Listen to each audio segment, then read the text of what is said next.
अस्सलाम वालेकुम dear students, I hope you people are fine. आज हम क्या डिस्कस करेंगे, क्लास फर्स्ट ईयर की फ़िज़िक्स हम पढ़ेंगे और हमने चैप्टर नंबर 2 स्टार्ट किया था जिसका नाम है vector and equilibrium. Last lecture में हमने क्या चीज़ देखी थी, हमने वेक्टर इक्विलिब्रियम में हमने वेक्टर का इंट्रोडक्शन देखा था और हमने साथ इसके देखा था इसकी रिप्रेजेंटेशन। ठीक है, रिप्रेजेंटेशन में हमने दो चीज़ें देखी थी, एक कि हमारे पास इसकी सिंबॉलिकली रिप्रेजेंटेशन कैसी है और दूसरी हमने देखी थी ग्राफिकली इनको रिप्रेजेंट कैसे करते हैं वेक्टर्स को। तो आज हमने क्या करना है, अभी हमने ये करना है कि हम लोगों ने आज ये देखना है, हमने इसकी रिप्रेजेंटेशन देख ली थी ग्राफिकली भी और हमने देखी थी सिंबॉलिकली भी। तो जो हमारे पास था सिंबॉलिकली हम इसको इस तरह से रिप्रेजेंट करते थे, ग्राफिकली इस तरह से, और मैंने आपको ये तरीका भी बताया था कि वेक्टर्स को रिप्रेजेंट कैसे करते हैं। अच्छा, आज का हमारा टॉपिक क्या है, कार्टेशियन कोऑर्डिनेट सिस्टम और रेक्टेंगुलर कोऑर्डिनेट सिस्टम। ठीक है, तो हमने क्या करना है, मैंने यहाँ पे आप लोग देखें कि कार्टेशियन कोऑर्डिनेट सिस्टम और रेक्टेंगुलर कोऑर्डिनेट सिस्टम एक ही चीज़ होती है। ठीक है, ये दोनों इसके नाम है। अच्छा, एक तो हम इसको रिप्रेजेंट करते हैं नॉर्थ और साउथ और ईस्ट और वेस्ट को, ठीक है, इस तरह से। लेकिन दूसरी तरह से हम इसको क्या कह सकते हैं कि डायरेक्शन का कॉन्सेप्ट कैसे हो सकता है, up down and left right. ठीक है, ये भी हम यूज़ कर सकते हैं for the sake of simplicity, या हम इसको कह सकते हैं यूनिफॉर्मिटी के लिए एक सेट हो जाएगा म्यूचुअली परपेंडिकुलर कोऑर्डिनेट सिस्टम का। ठीक है, ये हमारे पास क्या है, ये हमारे पास हो गया जी वाई एक्सिस और ये हो गया हमारे पास एक्स एक्सिस। ठीक है, इस तरह से हमारे पास हो गया। तो ये 2 डायमेंशनल इस तरह से हो गए हैं, परपेंडिकुलर लाइंस जो हैं 2 डायमेंशन केस में उनको हम इस तरह से शो करते हैं। ठीक है, तो ये जो है हमारे पास, ये इसको मैं ओ कह देती हूँ ओरिजिन, और ये हमारे पास है एक्स, ये वाई है, वाई प्राइम, और ये वाई है positive Y, Y prime negative Y होता है, और ये है एक्स और ये है एक्स प्राइम। ठीक है, तो एक्स प्राइम जो है ये नेगेटिव वाले एक्सिस है। तो ये आप लोगों के पास क्या हो गया, ये हमारे पास सिस्टम बन गया है किसका, ये हमारे पास सिस्टम बन गया या एक सेट बन गया जो 2 म्यूचुअली परपेंडिकुलर लाइंस जो हैं वो 2 डायमेंशनल के केस में। ठीक है, तो इनको हम क्या कहते हैं, इनको कहते हैं कोऑर्डिनेट एक्सिस। ये हमारे पास क्या है जी, कोऑर्डिनेट एक्सिस है, कोऑर्डिनेट एक्सिस, कोऑर्डिनेट एक्सिस और कोऑर्डिनेट एक्सिस, और उनका जो पॉइंट ऑफ इंटरसेक्शन है ओ, इसको हम क्या कहते हैं, ओरिजिन। ठीक है, ये हमारे पास ओरिजिन और कोऑर्डिनेट एक्सिस आ गए। ये पूरा जो सिस्टम है, सिस्टम ऑफ कोऑर्डिनेट एक्सिस, इसको हम क्या कहते हैं, कार्टेशियन और rectangular coordinate system. This system is called Cartesian और कोऑर्डिनेट रेक्टेंगुलर कोऑर्डिनेट सिस्टम। तो ये हमने आज देख लिया कि कार्टेशियन कोऑर्डिनेट सिस्टम क्या होता है, रेक्टेंगुलर कोऑर्डिनेट सिस्टम क्या होते हैं। अच्छा, इसमें एक लाइन जो होती है वो एक्स एक्सिस होती है, दूसरी वाई एक्सिस होती है। ये हमारे पास एक्स एक्सिस है, ये वाई एक्सिस है। ठीक है, जो हॉरिजॉन्टल वाली लाइन होती है ये पॉजिटिव डायरेक्शन भी होती है, इसकी नेगेटिव डायरेक्शन भी होती है। यहाँ पे सारी पॉजिटिव वैल्यूज़ होती हैं और यहाँ पे सारी नेगेटिव वैल्यूज़ होती हैं एक्स की, और इसी तरह से यहाँ पे सारी नेगेटिव वैल्यू होती हैं वाई की, और यहाँ पे सारी पॉजिटिव वैल्यू होती हैं वाई की। ठीक है, तो ये वाई है और ये एक्स है। ठीक है, तो ये हमने देख लिया इसका अपवर्ड डाउनवर्ड लेफ़्ट राइट। ठीक है, तो दूसरी चीज़ ये हमारे पास है कि वो क्या है, डायरेक्शन है किसी वेक्टर की, जिसको हम क्या कहते हैं, लेट सपोज मैं यहाँ पे दोबारा से ये ड्रॉ कर लेती हूँ इसके एक्सिस जो कि वाई है और ये वाई प्राइम है, और ये है हमारे पास एक्स और ये है एक्स प्राइम। ठीक है, तो ये हमने बना लिया और ये ओ ओरिजिन है। मैंने यहाँ पे क्या करना है, मैंने रिप्रेजेंट करना है एक वेक्टर को। मैं अभी डिनोट करती हूँ इसको, एंगल, यहाँ पे एंगल बना लेती हूँ। लेट सपोज ये मेरे पास एक वेक्टर है और ये एंगल बना रहा है थीटा। ठीक है, ये थीटा एंगल बना रहा है। तो ये हमारे पास वेक्टर है जिसको मैं अगर यहाँ से एक्स एक्सिस के साथ जोड़ूँ तो ये मेरे पास बन जाता है, इसको यहाँ से यहाँ तक इसका डिस्टेंस बन जाता है ए, और यहाँ से यहाँ तक इसका डिस्टेंस बन जाता है बी, और ये इसको डिस्टेंस को शो कर देते हैं इससे। ठीक है, डी से। तो ये जो है हमारे पास, अगर मैं इसको कहना चाहती हूँ या रिप्रेजेंट करना चाहती हूँ इस वेक्टर को एक्स और वाई एक्सिस में, तो जो पॉइंट है यहाँ पे मैं इसको नाम दे देती हूँ पी का।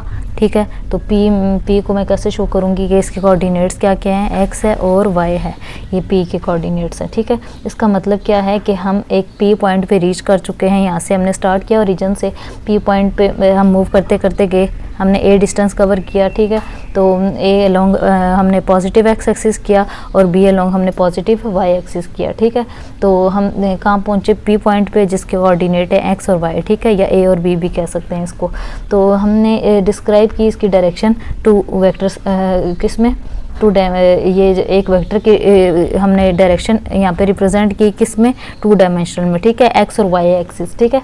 तो ये हमारे पास जो है इन स्पेस हमने यहाँ पे रिप्रेजेंट किया इसकी डायरेक्शन 3D, ठीक है, 3D। Another axis is required along x और वाई एक्सिस, तो एक्स और वाई एक्सिस के अलोंग हमें एक और हमें डायरेक्शन चाहिए जिसको हम क्या कहते हैं, डायरेक्शन वेक्टर की रिप्रेजेंट करते हैं स्पेस में, जिसको हम 3D कहते हैं। जो थर्ड एक्सिस होता है ना उसको हम क्या कहते हैं, जेड एक्सिस। ये एक्स है, ये वाई है, और जो थर्ड होता है जेड होता है, वो जो हमारे पास ये है, ठीक है। ये ऐसे यहाँ बनता है, जो हमारे पास नेगेटिव इस साइड होता है और ये पॉजिटिव है, ठीक है। तो अभी मैं आपको बताती हूँ, ये हमने ये किया इसका ड्रॉ एक्स, ये हमारे पास है वाई, और ये हमारे पास है जेड, और ये है ओ। तो ये हमारे पास जनरली जो है ये फिगर है हमारे पास किसके लिए, 3D के लिए।